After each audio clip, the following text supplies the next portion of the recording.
Salut à tous! Bienvenue pour la review du chapitre 1167 de One Piece. Moi c'est Mata. Et moi, c'est Samosa. Et nous sommes les mangas bro! Let's go. Let's go!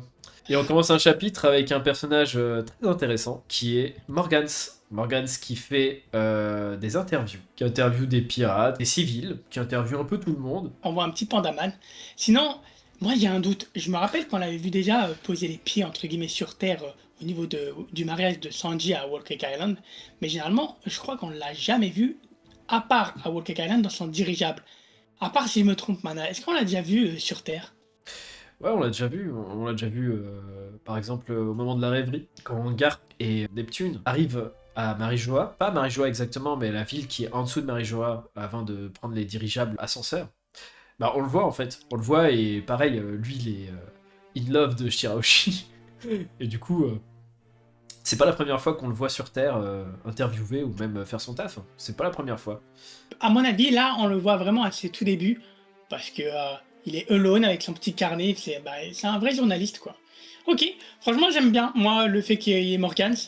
Autrement, on nous parle d'un grand méchant dans la brume aux alentours du triangle florien. Et à ce qui paraît, c'était Harald. Voilà, on voit un peu son ombre. Il dit, est-ce que c'était le triangle de Florian par hasard? Sauf que le gars lui répond littéralement, mais non, non, non, non, pas du tout. On va jamais pêcher aussi loin, on s'en approche même pas un peu. Genre, ils sont... Pour eux, c'est perpète, c'est vraiment un perpète le triangle de Florian. Tu vois. C'est pas genre... En fait, il est pas dans le triangle de Florian, c'est juste qu'il y a d'autres endroits où il y a de la brume partout dans One Piece, quoi. Donc, Mata, vu que c'est pas au triangle de Florian, donc on peut supposer que ça répond pas à une certaine théorie. Non, pas du tout, mais c'est encore Oda qui nous troll, quoi. Et ça, Oda, il adore troller. Les ellipses à la Oda, entre le moment où Xebec voilà, s'est fait battre, entre guillemets, est mort, et bah, là où Oda veut en venir au flashback, bah, entre-temps, il y a un petit ellipse, et là, voilà, il résume un peu tout ce qui se passe. Bah, perso, à part que Big Mom devient de plus en plus moche, que Kaido devient de plus en plus cool, et que... Alors, peut-être que je me trompe, mais j'ai un peu oublié ce passage, mais Ochoku, c'est ça? Le mec qui ressemble, bah, qui potentiellement est le père de Caribou et compagnie, il a une grosse balafre au niveau du front, là. Je sais pas s'il l'avait avant. Peut-être qu'il s'est fait péter la gueule entre-temps, on va savoir. Mais en tout cas, tous ces personnages, ils sont limite anecdotiques avec ce qu'on voit à la fin, c'est que bah, Gold Roger est devenu le roi des pirates, il a trouvé le One Piece, il est allé à Love Tale, il a fait le tour du monde, et il va se faire exécuter puisqu'il s'est fait capturer. Bon, alors, le truc... Nous, on sait très bien qui s'est rendu, mais bon, ça, c'est Morgans. Hein. Tout le plan de d'Harald a été assez efficace, puisque les géants se sont mis à rejoindre la marine. Il fait Tieps de fou, Harald. Je sais pas toi. Harald, il me déçoit. La vérité, il me déçoit de fou. C'était le GOAT, maintenant c'est juste un yinche. Euh, Franchement, très déçu. Mais j'ai- parenthèse extrême, mais Marijoa est vachement grand le château hein, pour que lui, Harald, puisse bah, s'y trouver à l'intérieur. En fait, tu vois le plafond, mais il n'y a pas de plafond, on dirait, dans le château. Donc je me demande si peut-être Marijoa était destinée en fait à la base à des géants, peut-être. On l'a remarqué, hein, le tatouage de Harald, c'est celui qu'a Shanks sur le bras. Et là, on a enfin la confirmation que c'est un tatouage qui relie à Imu. Et il y a trois différents types de tatouages. Il y a le pacte des bas-fonds, le pacte des profondeurs et le pacte des abysses. Franchement, c'est pas mal. On voit que le mec a vraiment vendu... il s'est vendu au gouvernement à 100%. Il a le tatouage du gouvernement. Le mec, c'est un vieux fanboy. Enfin, c'est vraiment... c'est le rat d'égout par excellence. Harald qui dégoûte de vraiment page après page. Il dégoûte tout le monde. On a même Venujuru qui lui dit t'inquiète, un jour peut-être tu deviendrais chevalier et peut-être t'auras le tatouage final. Et la Harald qui est ah ouais mais c'est génial. Je pourrais rejoindre le gouvernement mondial avec. Non, non mais les gars, sérieusement, Samosa. Le mec, il a quand même un pouvoir désolé de le dire, mais de chacal. Il faisait arme égale avec Xebec. C'est limite si on se demandait pas si Harald n'est pas peut-être un peu plus fort. On sait pas, tu vois, on sait pas. Mais genre, là, le mec, il se vend avec un. Enfin, en fait, en plus, les tatouages, c'est un peu comme si on te marquait au fer, j'ai l'impression, genre un peu comme les esclaves et tout, tu vois. J'ai l'impression que le rang le bas-fond, c'est vraiment comme de l'esclavagisme, en fait. T'as aucun truc, t'as aucun vraiment bénéfice, juste, bah, t'es à la botte, en fait. Donc, ouais, trop déçu. Vraiment trop déçu. Et là, on voit le personnage préféré de Mata, Garling. Alors, Non, non, t'en non, penses non, quoi de non, ce non, beau non, non, gosse? non.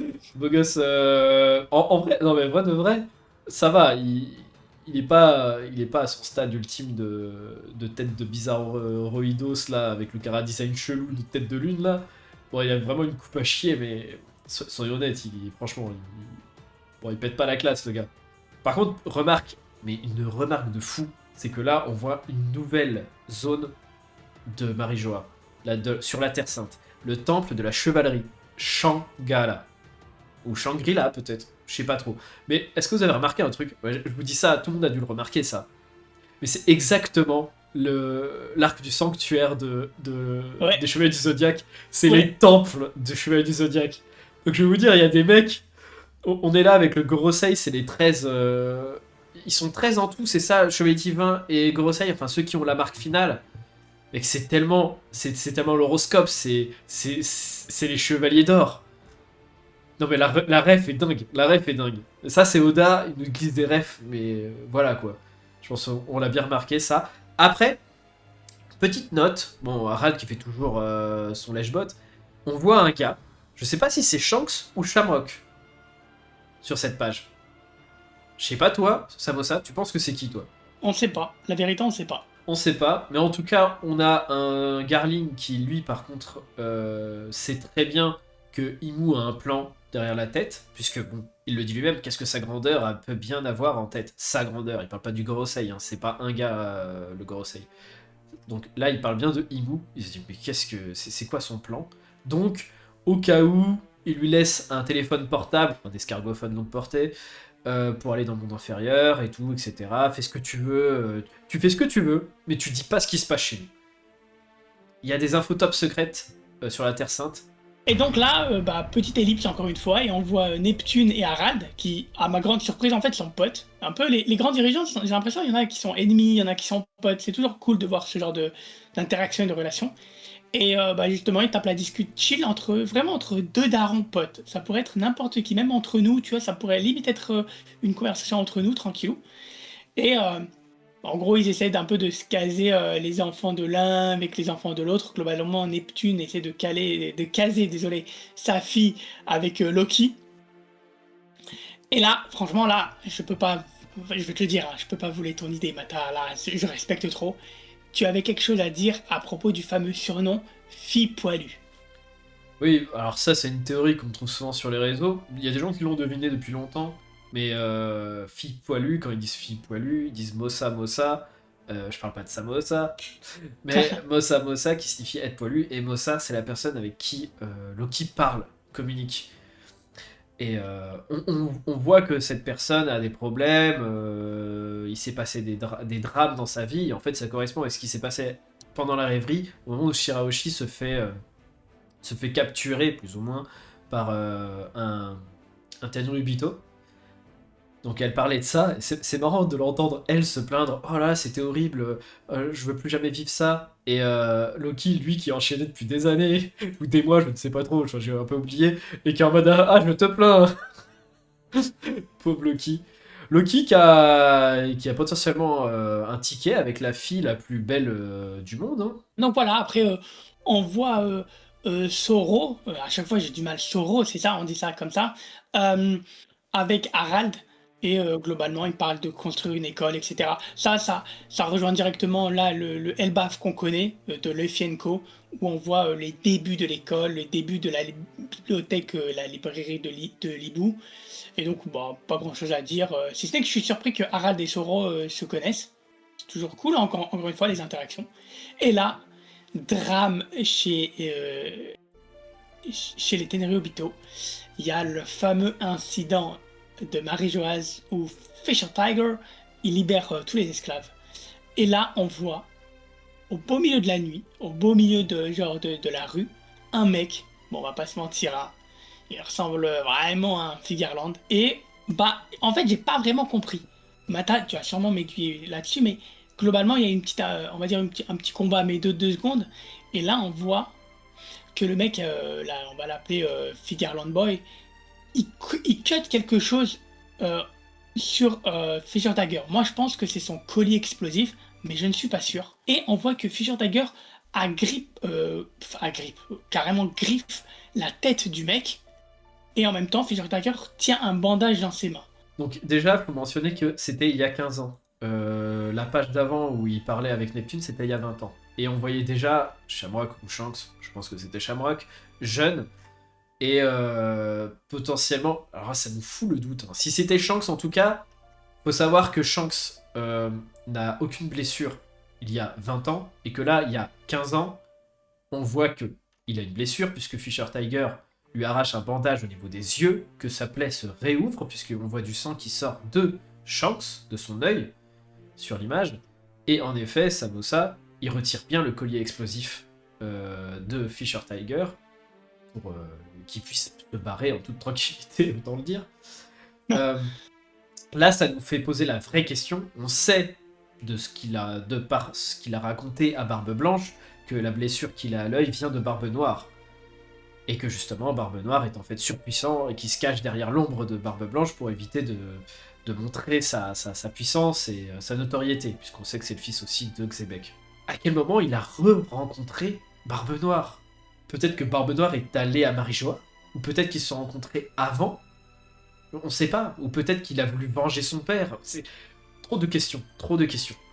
Bon, après, on met ça à côté, on revoit un passage qu'on avait déjà vu dans un ancien flashback, on revoit les sœurs Gorgon s'enfuir de Marijoa, on voit on voit la petite koala, et bien sûr, ça nous laisse une pièce de puzzle en plus, puisque maintenant on sait que si Fisher Tiger a pu s'enfuir de Marijoa, c'est grandement grâce à Shanks le Roux. Et donc, là, je pense que ça doit se passer le lendemain de l'incident. On voit Garling présenter officiellement ses fils et surtout Shanks à Harald. Et on voit que Shanks il a l'air un peu distant, il est très aristocrate. Là, il dit ne me parle pas comme ça, gueux, etc. Même Harald il est surpris, il dit mais attends, j'ai l'impression de t'avoir déjà vu. Et l'autre il dit non, tu me connais pas, fous-moi la paix. Et on voit qu'il a un bandage. Donc, par rapport à ce que t'as dit Mata, tout porte à croire que Fisher Daker lui a arraché ce bandage la nuit dernière. Si je me trompe pas au niveau de la chronologie, bien évidemment. Mais ça ouvre encore les portes de genre. Quelle est la blessure qu'il cache derrière ce bandage? Est-ce que c'est celle de Barbe Noire? Ou est-ce que au final c'est une autre blessure? Moi personnellement, première lecture, j'ai vraiment pensé que c'était Fisher Dagger qui lui avait griffé, que le bandage c'était, je sais pas, un bandage lambda. Franchement. Mais est-ce que c'est vraiment le bandage qui couvre la blessure de Barbe Noire? Franchement, gros doute parce que la chronologie ne suit pas en fait dans ma tête. Autrement, bah, c'est bizarre parce que Harald dit qu'il a l'impression de connaître Shanks.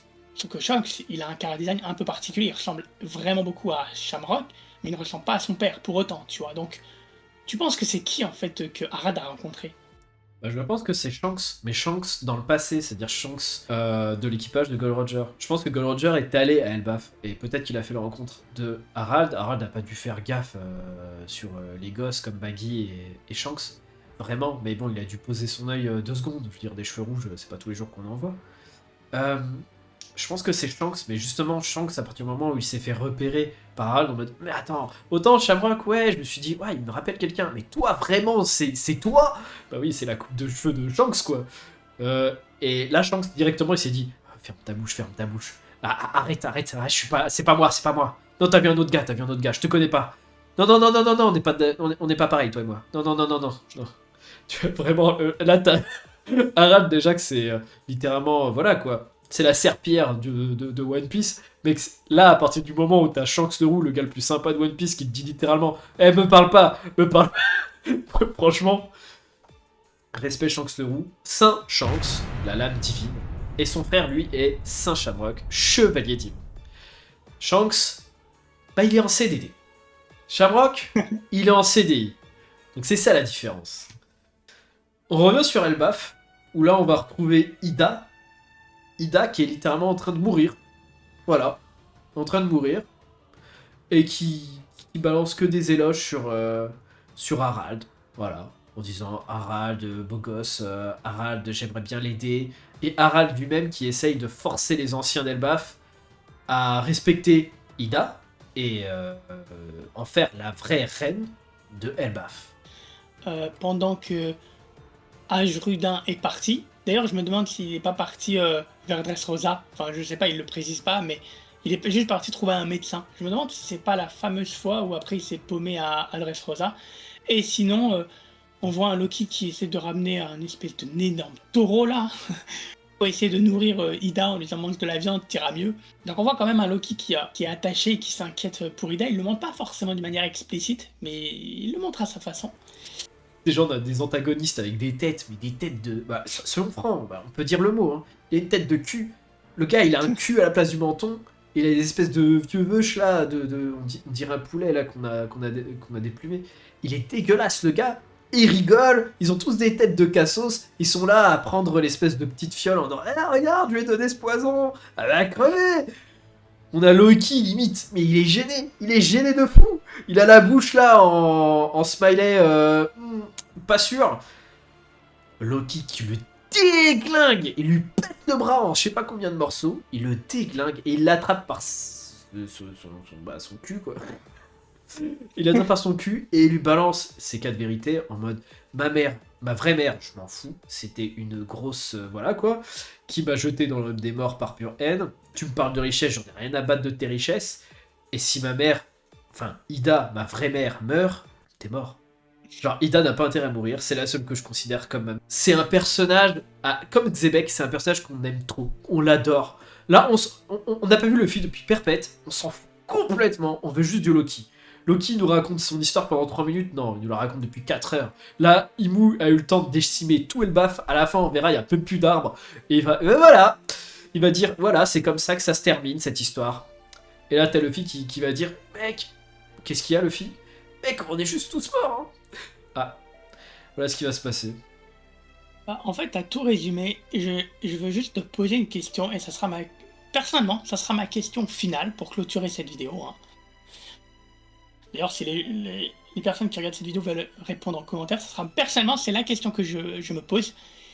Le marteau de Loki n'est pas le même entre là, la dernière page, et celui qu'on voit qui crache des éclairs, on est d'accord? Exactement, wesh, c'est vrai. Est-ce que tu penses que c'est pas ça, en fait, le fameux fruit du démon? C'est peut-être qu'en fait, Loki a fait bouffer à son marteau le fruit du démon d'Elbaf, en fait. Très bonne théorie. J'y ai pensé aussi que ça soit son marteau aussi qui aurait mangé plus du démon, mais malheureusement c'est une théorie qui tombe à l'eau directement, puisque bah, c'est Loki qui est sous menottes en granit marin et qui ne peut pas bouger. Donc il a ingéré un fruit du démon. Après, le marteau, bah peut-être, je sais pas, peut-être que grâce à sa force et son pouvoir, il peut avoir une arme plus puissante. Ou peut-être que justement, son pouvoir, il est lié aux armes. On sait pas. De toute façon, sur la fresque du Halais, bon, je reviens toujours sur cette fresque, vous allez l'entendre tout le temps, on le voit avec une arme différente. Il a pas un marteau de mémoire, mais une lance. Oui. Donc peut-être que ça fait partie de son pouvoir, le pouvoir de modifier les armes ou de contrôler différentes armes. Un peu à la Baby 5, on va savoir. Moi c'est tout ce que j'ai à dire, c'est un chapitre qui est vraiment sympa, ça fait un peu tranche de vie. Mais Harald, wow, la serpillière. Enfin je sais pas vous, dites-le nous en commentaire, mais Harald la serpillière, tapez Harald la serpillière si vous pensez que c'est une serpillière. Hein. Mais le gars il éponge Randline, le mec il fait vraiment... Franchement... En tout cas, bah, c'est tout pour cette review de chapitre de notre côté. Dites-nous en commentaire ce que vous en pensez. J'espère que vous avez également aimé notre première vidéo sur Baggy. Et bah, Matin, moi j'ai juste à dire à tous ceux qui nous regardent et qui nous écoutent, bah, passez une bonne journée et on se revoit très bientôt pour une prochaine vidéo.